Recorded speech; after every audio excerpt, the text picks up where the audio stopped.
Coucou, bonjour tout le monde, je suis Mohamed Bijan, votre professeur de français. Bienvenue sur votre chaîne YouTube Mohamed Bijan. Donc aujourd'hui, on va faire une activité de production écrite dans laquelle on va aborder le sujet du sacrifice. Donc je vais vous donner un exemple de la production écrite sur le sujet du sacrifice qui existe bien dans le roman autobiographique qu'on traite petit à petit dans notre chaîne, sur notre chaîne, pardon. Donc, sur notre chaîne, donc ce sujet, on va le traiter de la façon suivante. Donc, on va se servir du plan apologétique, un peu apologétique ou bien oppositionnel. C'est presque pareil, la même chose, mais on va prendre le plan apologétique plutôt, celui de la thèse, antithèse, conclusion, introduction, etc. Donc par la suite, je vais vous donner la première étape dans laquelle on va définir le sacrifice. Donc on va définir le sacrifice d'abord. Donc le sacrifice, c'est quoi? Le sacrifice c'est une qualité humaine. Donc on va faire une définition, puis une problématisation du sujet avant d'entamer le développement qui se constituera de la thèse et l'antithèse, dans lesquelles on va répondre aux questions de la problématisation. D'accord? Très bien. Donc la définition. On va mettre introduction d'abord.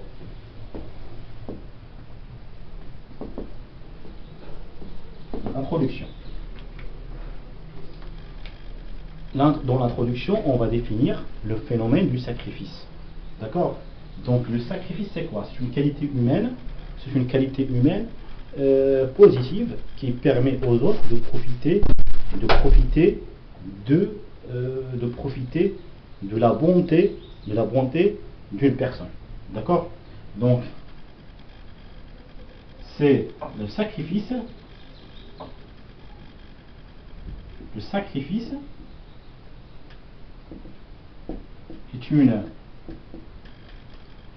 qualité humaine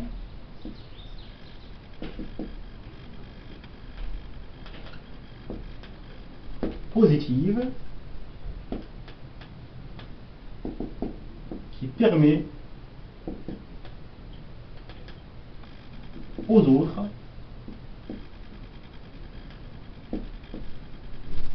de profiter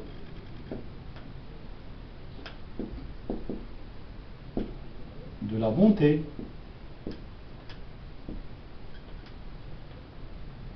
d'une personne.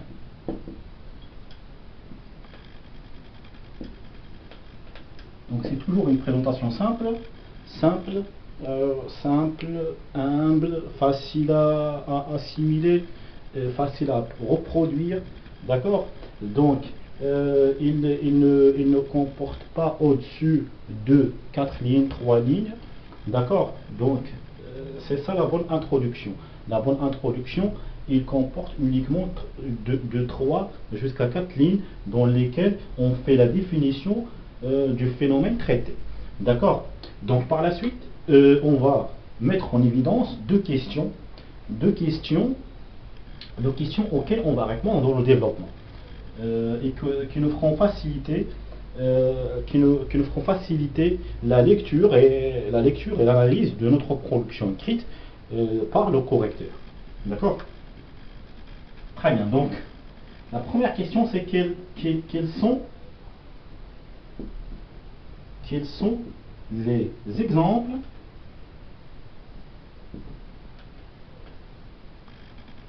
du sacrifice?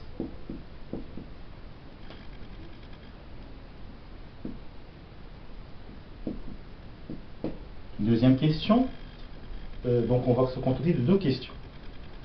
Quelles sont les conséquences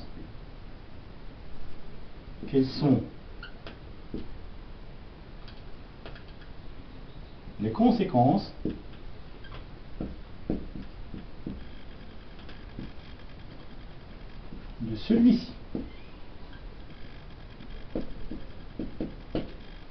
D'accord? Et voilà, on a formulé une introduction facile à reproduire par d'autres mots, par d'autres définitions, par d'autres questions qui seront faciles à assimiler et à être compris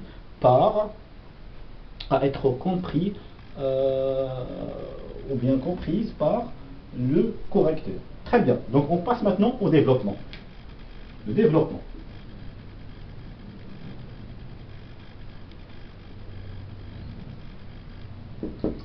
Donc dans le développement, on va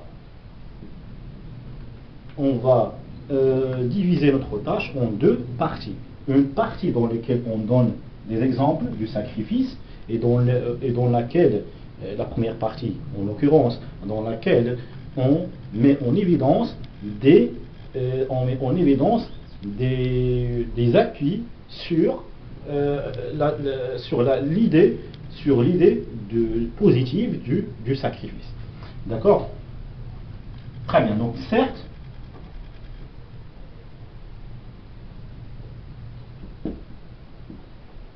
le sacrifice est un engagement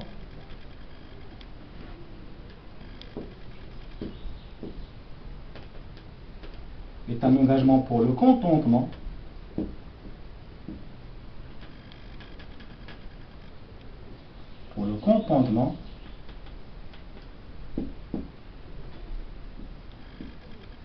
des autres personnes.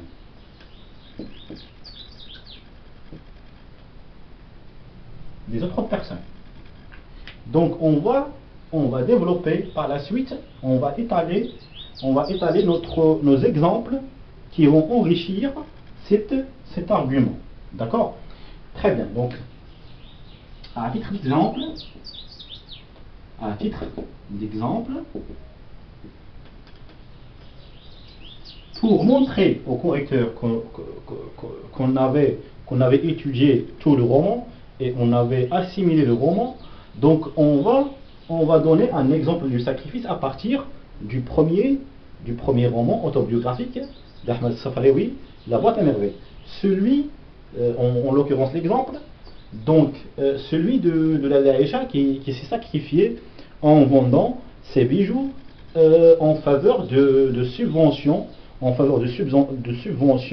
de son mari en crise. D'accord? Donc à titre d'exemple, le personnage de la Aïcha dans La boîte à merveilles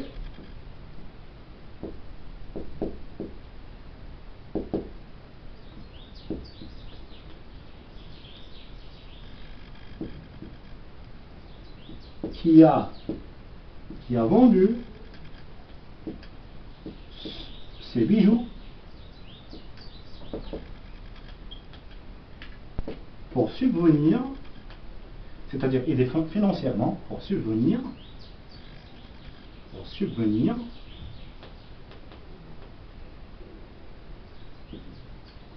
son mari en crise financière.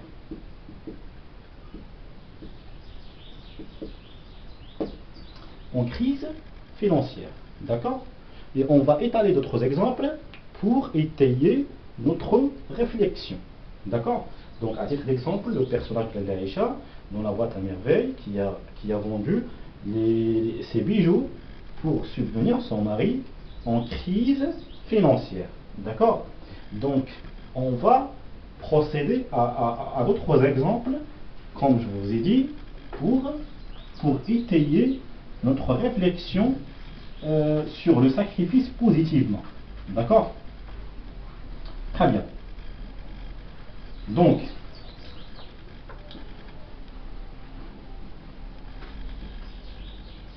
de plus,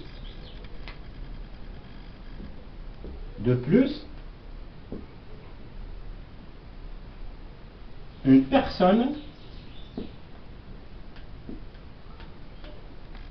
qui aiderait son ami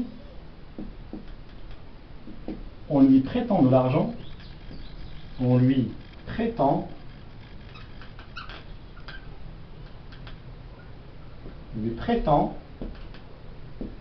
de l'argent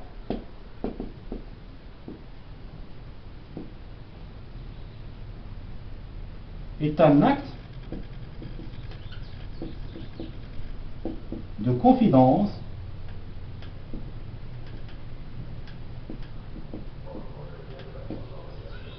qui consolide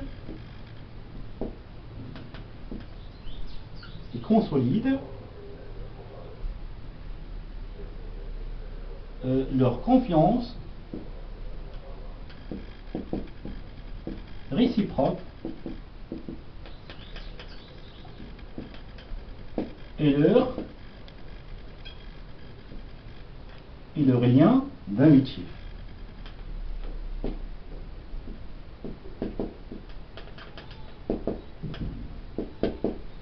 Très bien. Donc, on va donner un troisième et dernier exemple pour mettre en évidence l'importance du sacrifice dans nos relations humaines. Donc, de surcroît,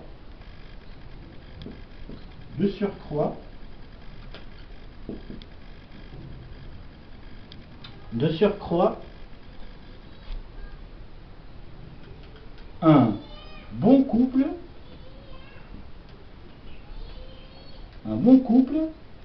est dont les époux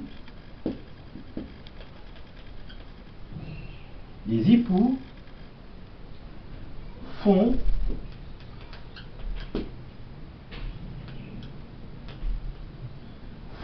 des concessions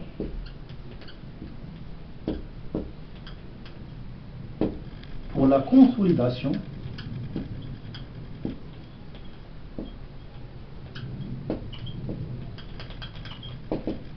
de leur relation conjugale.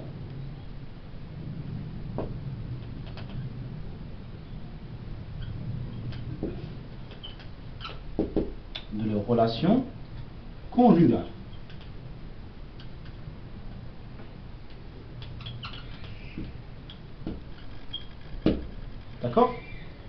Donc, c'est jusqu'ici qu'on a fini la thèse. On a fini la première partie du développement. Et par la suite vient la deuxième partie dans laquelle on va répondre à la deuxième question de la problématisation, donc en l'occurrence les conséquences. D'accord? Très bien.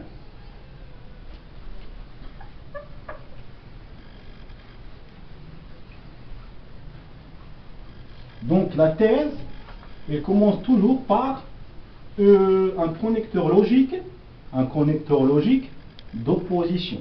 D'opposition, par exemple, par contre,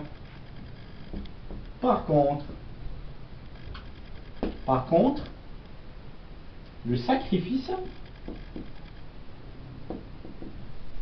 a des fois des conséquences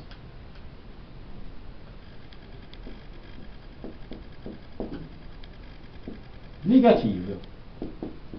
Négatives sur soi, surtout. Négatives. Donc, par exemple, le sacrifice a des fois des conséquences négatives parce que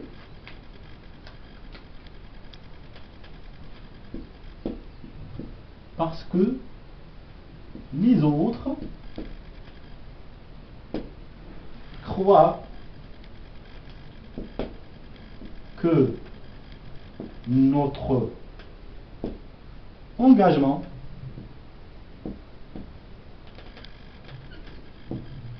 est un signe de gentillesse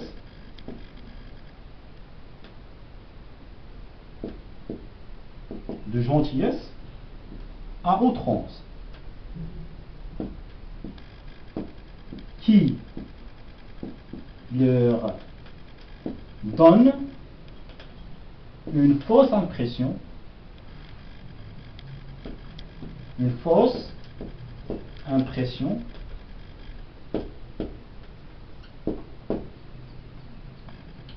que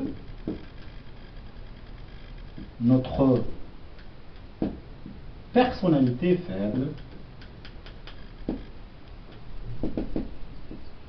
est faible, facilement méprisable,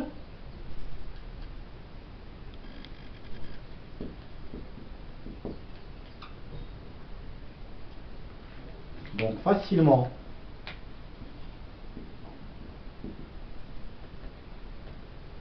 méprisable,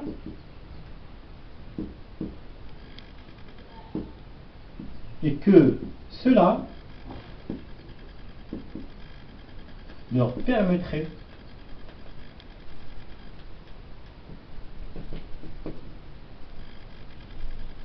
de profiter facilement, ou bien le plus souvent.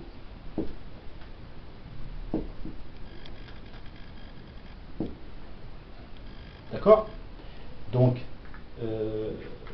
c'est une conséquence, c'est un résultat négatif sur soi à partir de la mauvaise croyance des autres qui pensent de notre gentillesse envers eux que c'est un signe de faiblesse. C'est un signe de faiblesse. Donc ils méprisent et sous-estiment notre personnalité à force de surestimer les autres, à force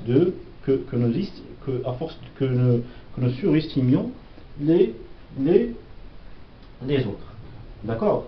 Donc c'est une partie de l'antithèse qu'on pourrait développer comme on veut et comme on peut. Très bien. Donc maintenant, on va passer à la dernière étape de notre production écrite, qui est la conclusion.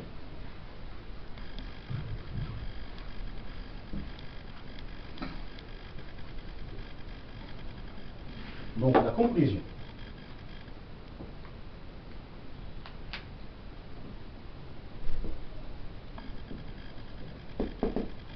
La conclusion, on la commence toujours par un connecteur logique, comme en fin de compte, finalement, pour conclure, etc. Donc, en fin de compte,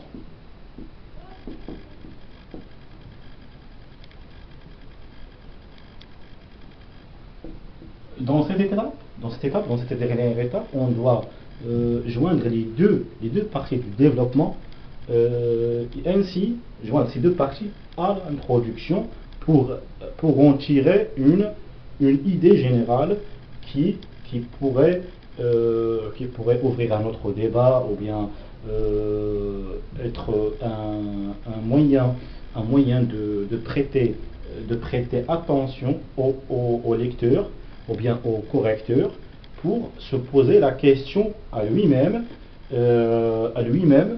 sur la manière philosophique de penser n'importe quel sujet. D'accord? Donc on doit être général, c'est-à-dire généraliste, pardon. On doit présenter d'une façon générale le sujet et donner une conclusion, donner une idée générale sur celui-ci. En fin de compte, il faut doser son sacrifice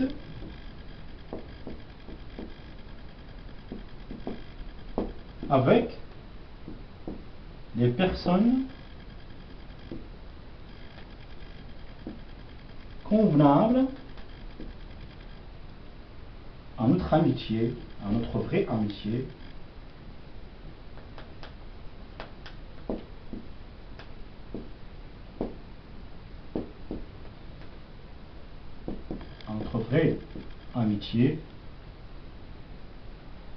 pour ne pas être nié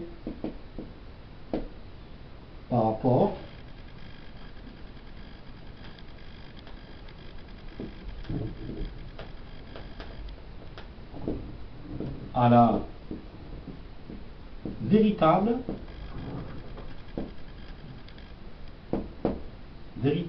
relation humaine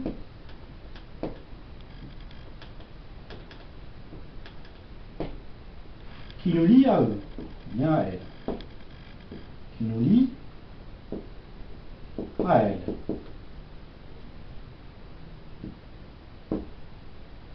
D'accord?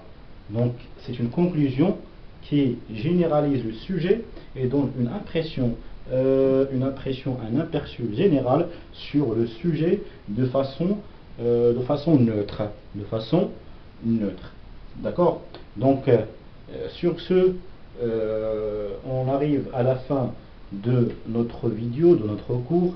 Donc, j'espère que cette production écrite a été un exemple facile à assimiler. Donc, il est reproduisable, contestable, révisable, etc. Donc, on pourrait la modeler comme on peut, comme on veut. Si vous avez des questions sur la façon de traiter de ce genre de sujet, ou bien traiter ce genre de phénomène, ou bien n'importe quel sujet, n'hésitez pas à me poser des questions là-dessus dans les commentaires. Sur ce, je vous laisse et je vous souhaite une très belle journée. Au revoir.